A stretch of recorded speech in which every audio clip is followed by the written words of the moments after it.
The metal heaps whisper. The wind howled through the junkyard like a ghost. Rusted metal towers leaned over each other. Broken machines, shattered screens, and old robot arms lay forgotten under thick dust. It was the graveyard of old tech. No one came here anymore except one man. His name was Jaren, a mechanic, a loner. He walked through the wreckage looking for useful parts. His boots crunched over wires and glass. A long brown coat flapped behind him, and his tool belt clanked. As he moved, he stopped near an old ship engine. It was huge and half buried under a pile of sharp metal sheets. Jaren bent down and pushed aside a few panels, then he heard it. A sound. Very soft, like a whisper, too soft to be the wind. It came again. Help. Me. Jaren froze. He turned, his head listening. Silence. Maybe his mind was playing tricks again. Junkyards had a strange way of doing that, but then he heard it again.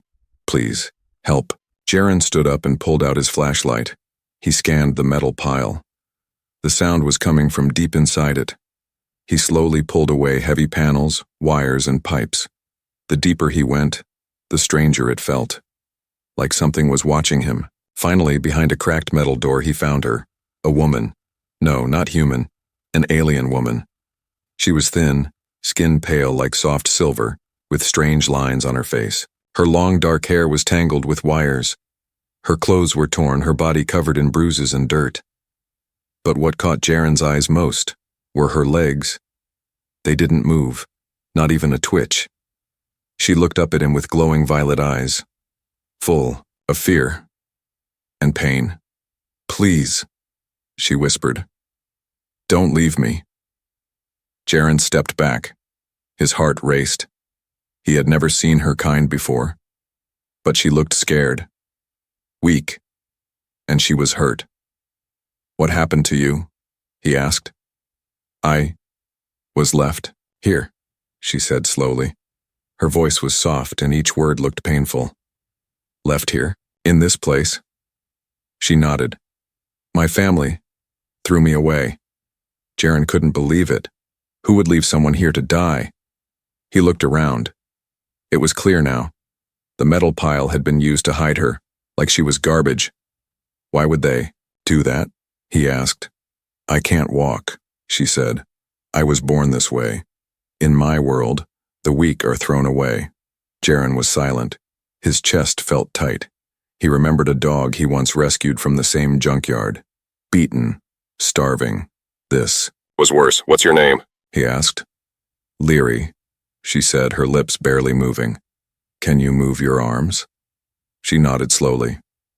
Okay, Leary, Jaren said. I'm getting you out of here. No, she whispered. They might come back. I don't care. Jaren pulled out a small lifting board from his pack. Carefully, he slid it under her body and tied her in gently. It was slow work. Every bump made her gasp in pain. But she didn't complain. As he lifted her, he looked at her face. Tears rolled down her cheeks. Not from pain, but from shock. No one ever helped me before, she said softly. Well, Jaren replied. Now someone has. He carried her out of the heap, step by step. The sun was setting, and the sky turned orange. Shadows stretched across the junkyard. Jaren looked over his shoulder. It still felt like something was watching them. He reached his small hover truck, placed her in the back gently, and covered her with a warm cloth. As he drove away, he could still see the junkyard in his mirror. Cold, empty, silent again. But for Jaren, that day changed everything. He didn't know her past. He didn't know the dangers he'd just invited into his life. All he knew was that no one deserved to die alone in the dark. Her family's secret. The night was cold. Jaren's small cabin on the edge of the scrapyard was quiet. He had placed Leary on a soft bed made of old cushions.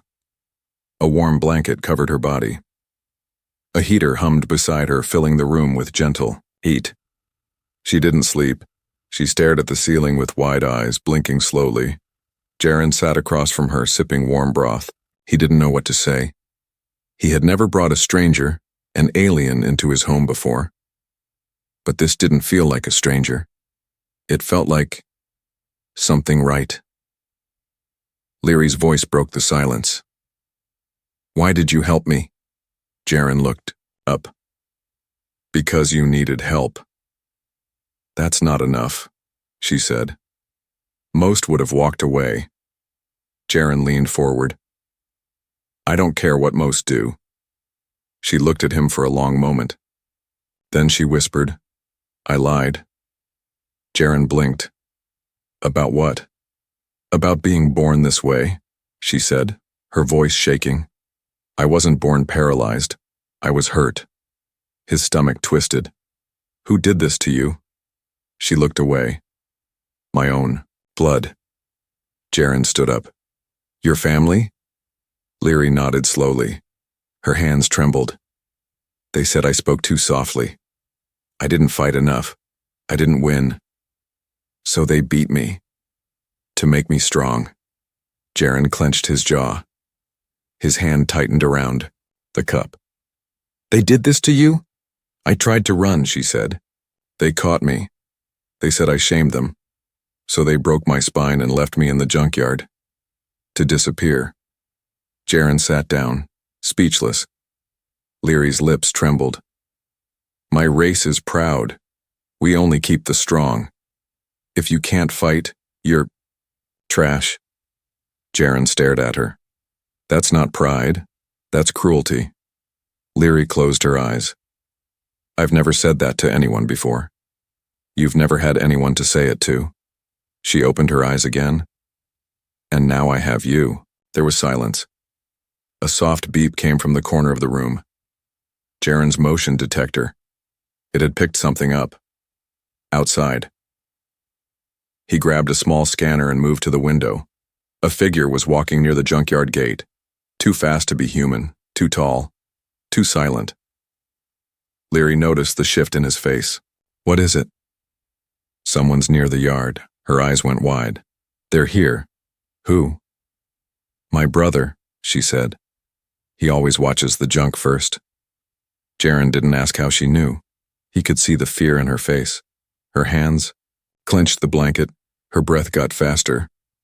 "He'll tell the others," she whispered. "They'll come for me." "Let them," Jaren said firmly. "You're not going back. You don't know them," she warned. "They'll burn this house. They'll tear you apart just to make a point." "I'm not afraid," he said. "You should be." Jaren walked over and sat beside her. "What's his name?" "Varrock." Jaren nodded. "Let him come. I'll be ready." Leary stared at him. "You're one man. You can't stop them all." He smiled. "Then I'll make sure they remember the one who tried." That night, Jaren reinforced his door and windows.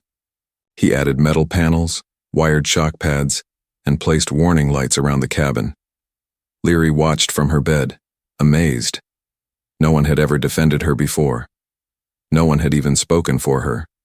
And now, a human was preparing to stand against her whole clan, not for reward, not for fame, just because it was right. Her eyes filled with tears.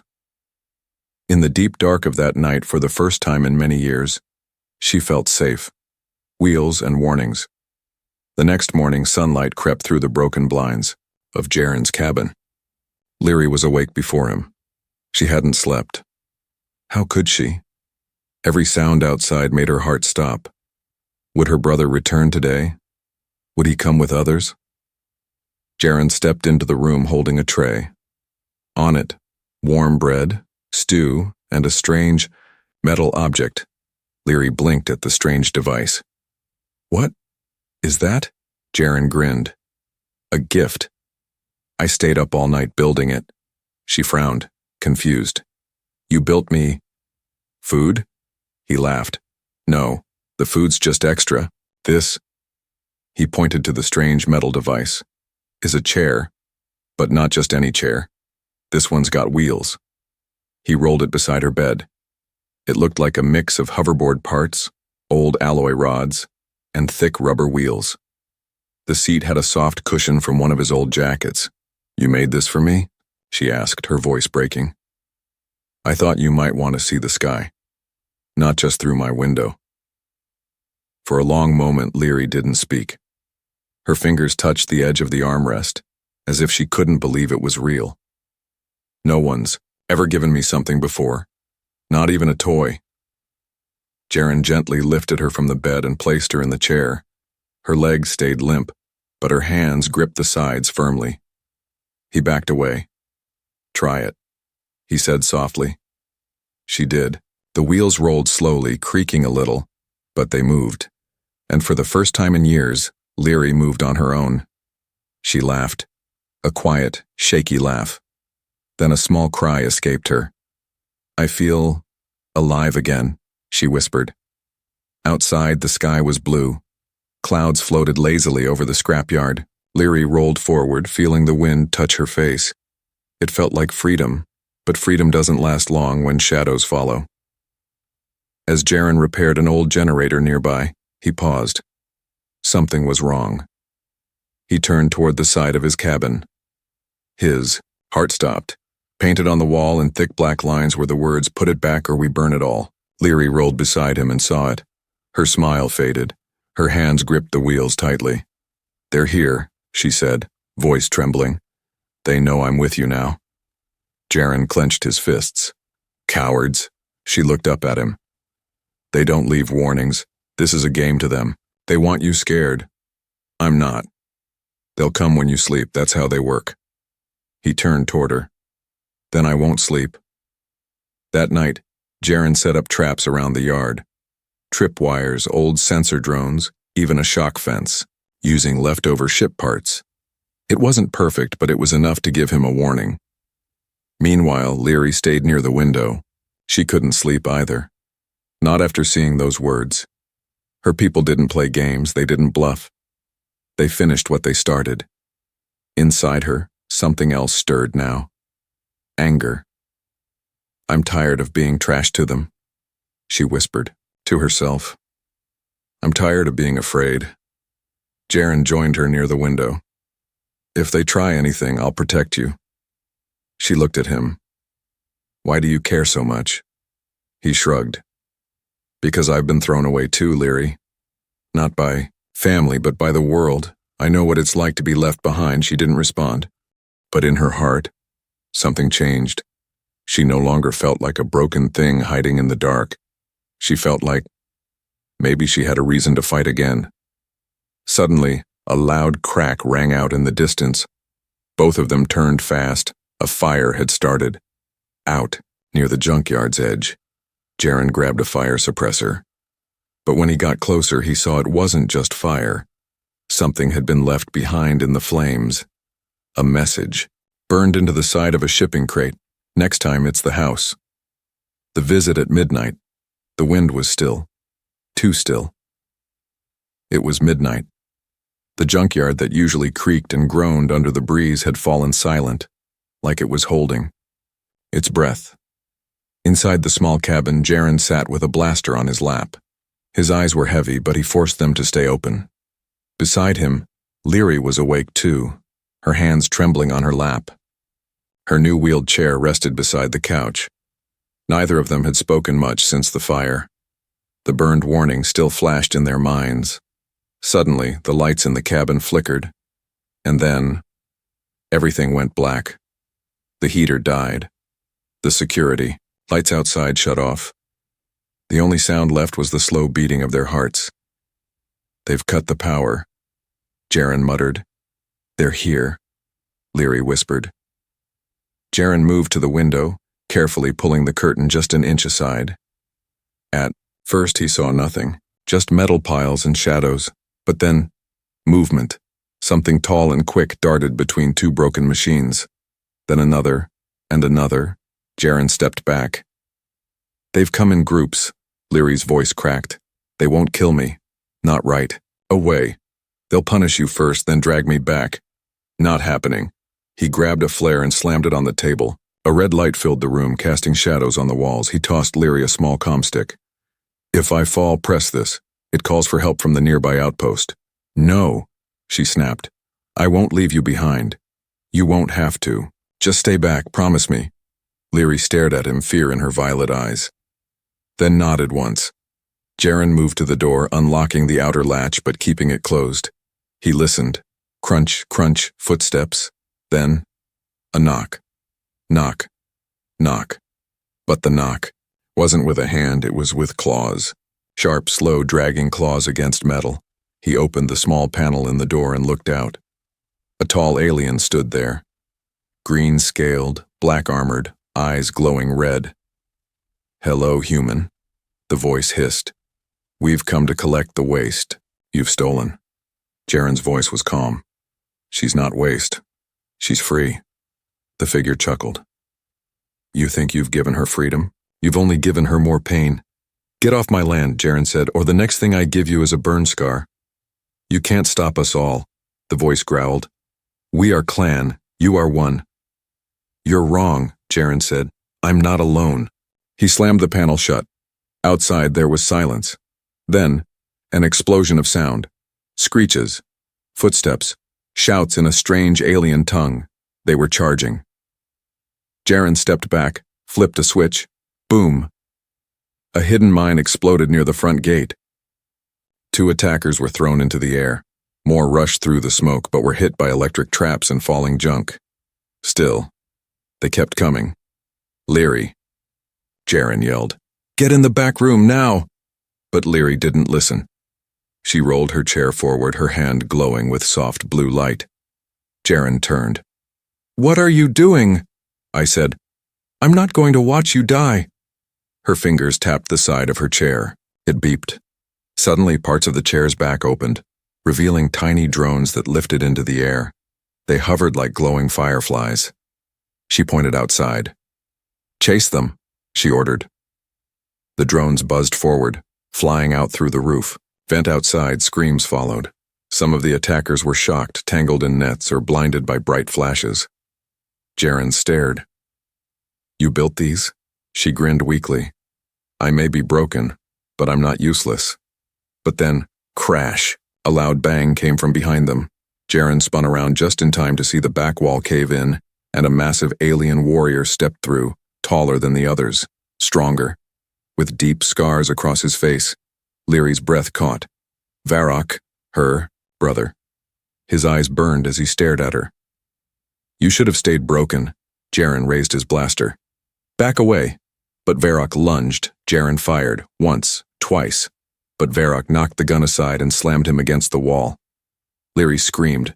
Jaren fell, coughing. Varrock stepped toward her. She looked him in the eye. You left me to rot. And you deserved it, he spat. A creature that can't stand doesn't deserve to breathe. Leary raised a small metal disc from her lap. You forgot something, brother. What's that? I don't need legs. To fight. She slammed the disc on the ground. A flash exploded, white-hot light blinding the room. Varrock screamed, stumbling backward. Jaren leapt up and tackled him, slamming his elbow into the warrior's throat. The bigger alien gasped, choking, then collapsed. Jaren stood over him, blood on his face, breathing hard. Leary rolled forward slowly. He's not dead, Jaren said. But he won't hurt you again. Outside, the rest of the attackers ran. They had seen enough. The truth about Leary. The cabin was quiet again. Varrock, the warrior brother, lay unconscious on the floor, tied with thick cords and wrapped in metal wire. Jaren sat beside the doorway holding his injured shoulder. Leary was silent, her eyes locked, on the wall. She hadn't said a word since the fight. Jaren finally spoke. You okay? She didn't answer. He moved closer. Leary? Still silent, Jaren crouched beside her. Talk to me. She turned her head slowly. Her voice was soft. Do you know what hurts the most? He shook his head. It's not the pain, she said. It's not even the betrayal. It's the memory of when he used to carry me, when I was little. Jaren's heart ached. I remember riding on Varrock's shoulders, she whispered. He used to smile. He used to call me Little Flame. Now he calls me garbage.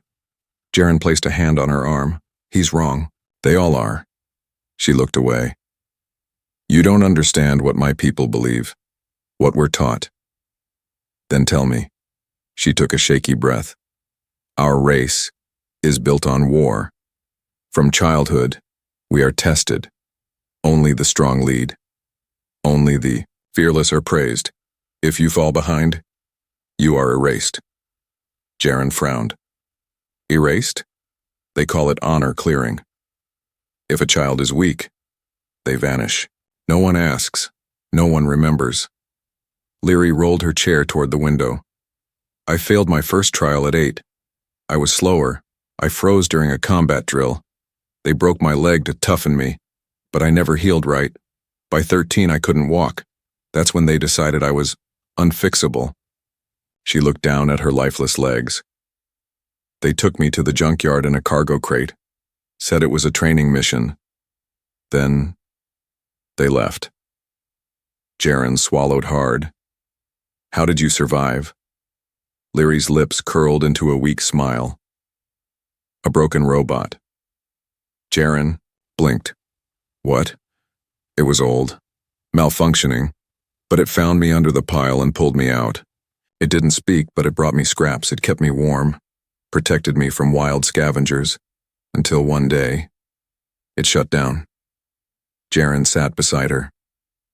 And after that, silence. Darkness. I stopped counting the days. She paused.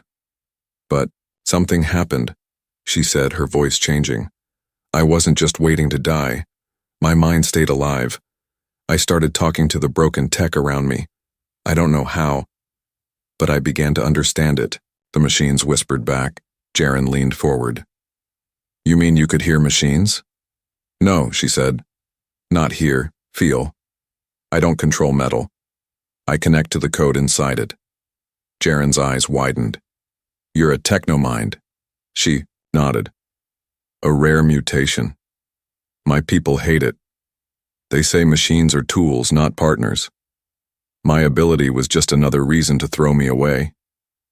Jaren looked at her with awe. You're not weak, Leary.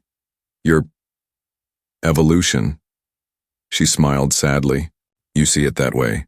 They see me as a mistake. He stood and walked toward the unconscious form of Varrock. They're wrong, he said.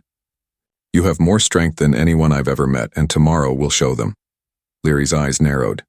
Show them what? Jaren looked back at her. That the broken don't stay broken forever.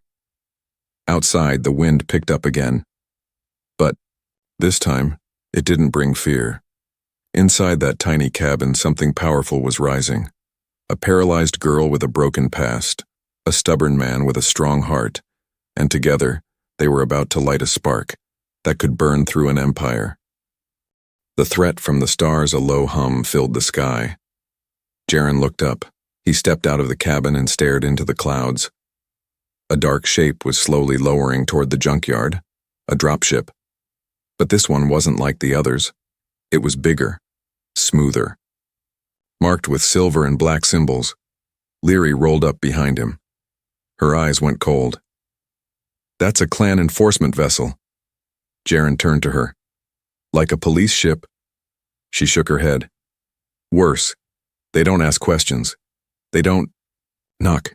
If they come, it means someone declared a blood fault. Jaren narrowed his eyes. Blood fault? It means they've claimed you committed a crime against the family by keeping me alive. Jaren didn't move. So now they're not just angry brothers with sharp claws. They're the law? Leary nodded. A voice echoed from the ship's speakers as it hovered overhead. This is Commander Rune of the Zolari Enforcement Wing. Surrender the defective one at once. Resistance will be met with cleansing force. Jaren crossed his arms. Cleansing force? That doesn't sound friendly. The ship landed hard, blowing sand and smoke in every direction. 4 armored aliens stepped out, their faces hidden behind dark visors. They marched forward in perfect sync. Leary gripped her wheels tightly. Her breathing grew shallow. I know Commander Rune, she whispered. He was the one who signed my removal order. Jaren grabbed his tool belt and powered up 2 of the defense drones still working. He stood in front of Leary. No one's removing you from anywhere. The commander stepped forward. He was taller than the rest. Cold silver armor gleamed in the sun. His voice was deep and calm. You are interfering in clan business, human. Jaren didn't blink. Your business is cruelty. I won't allow it on my land. The commander tilted his head. This creature is broken and dangerous. She has been marked unfit by her own blood. She's not a creature, Jaren snapped. She's a person, and she's under my protection now. The other soldiers raised their weapons. Jaren didn't move. Then from behind him, Leary spoke, clearly and boldly. Commander Rune. He looked past Jaren. I am not dangerous because I'm broken, she said. I'm dangerous because I've learned who I am. The commander stepped closer. You are a threat to order. I'm not the threat. You are. Then she raised her hand, and the hover engines of the ship behind them suddenly shut off. The giant vessel crashed to the ground with a loud metallic thud. Alarms blared from inside. The soldiers turned, confused. Rune's eyes narrowed. You did that? I told you, she said. I speak to machines. Jaren smirked. You should probably leave. Rune's calm broke for a second. His lip curled. You think because she can move parts, she can stop justice? No, Jaren said. I think she is justice. Suddenly, every broken drone and bot in the junkyard began to buzz and rise from the ground. Metal arms clicked. Wires sparked. Rusty legs jerked to life. One by one, old machines stood up, like an army made of scrap. Leary's eyes glowed with faint, blue light. I lived in your trash for years, she said. Now your trash stands with me. Rune shouted, Fire! But the weapons locked in the soldiers' hands suddenly sparked, bent, and broke in their arms. Leary had jammed them. Rune took one last step forward, then froze as a dozen flying drones surrounded him. You've lost, Jaren said calmly. Go back. Tell your kind the old ways are over. The commander looked at Leary. This isn't over. Leary rolled forward. Yes, it is. The drones flashed brightly. Rune and his team vanished in a teleport beam, defeated and humiliated. The junkyard went quiet again. But this time, it didn't feel lonely.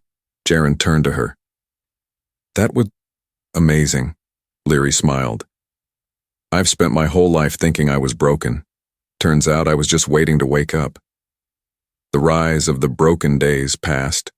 The junkyard, once quiet and forgotten, was now alive. Old machines buzzed. Broken bots wandered, repairing themselves under Leary's silent guidance. The wind no longer carried fear, but whispers of something new.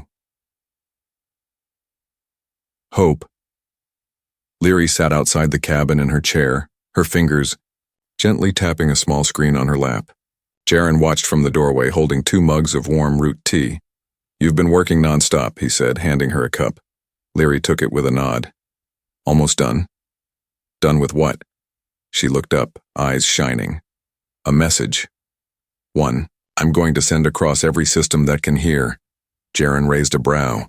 What kind of message? Leary smiled. A call to the broken. Jaren sat beside her as she opened a hollow transmitter. The screen lit up, and with one touch, her voice began to record. My name is Leary. I was born strong. But to my people, strength meant standing tall, fighting with fists, and showing no pain. When I fell, they broke me more. When I couldn't walk, they left me in the dark. But I lived. I lived because I learned a different strength. The strength of patience, of thought, of rebuilding instead of destroying. And one human, just one, taught me that even in a junkyard, a spark can become a flame. To those hiding, cast out, rejected for being different, you are not weak. You are not alone. Come, find each other. Build something new. Let them fear the strength of what they tried to erase. She stopped recording. The screen blinked, asking for a destination. All networks, she said. The message launched. Jaren was quiet for a long time. Do you think they'll listen? I don't No, she replied, but someone will hear. Someone like me. He looked at her. You're not just sending a message, you're starting something. She nodded. A voice for those who had none. That night, the stars looked brighter. But something even more incredible happened. The next morning, a ship landed, then another, and another. They were old, damaged. Some looked like flying scrap. But they came. And when they opened, beings stepped out, aliens of many kinds. Some limped. Some wore masks to help them breathe. Some had lost limbs. Others were scarred, quiet, and afraid. One by one, they came to the junkyard. They came to find her. They didn't speak much, they didn't need to. Their eyes said enough, they had heard her call. Leary rolled forward and smiled at the first to arrive, a small alien girl with metal legs and a nervous gaze. You're safe here, Leary said softly. You're home now. From the cabin, Jaren watched them gather, slowly forming a new kind of community. A place not built on power or blood, but on survival, healing, and rebuilding. Later that evening, Leary turned to him. I never thanked you, she said. You don't need to. I do, she whispered. If you hadn't pulled me from that metal heap, I wouldn't be here. They wouldn't be here. Jaren smiled. I didn't pull you out, Leary. You climbed out. I just offered a hand. She looked back at the small crowd now setting up tents and reactivating old shelters. This isn't a junkyard anymore, she said. No, Jaren replied. It's a beginning. Above them, the stars blinked like tiny beacons, watching, as a new flame was born in the ashes of the forgotten, and the galaxy would never forget the name Leary, the first of the broken who rose.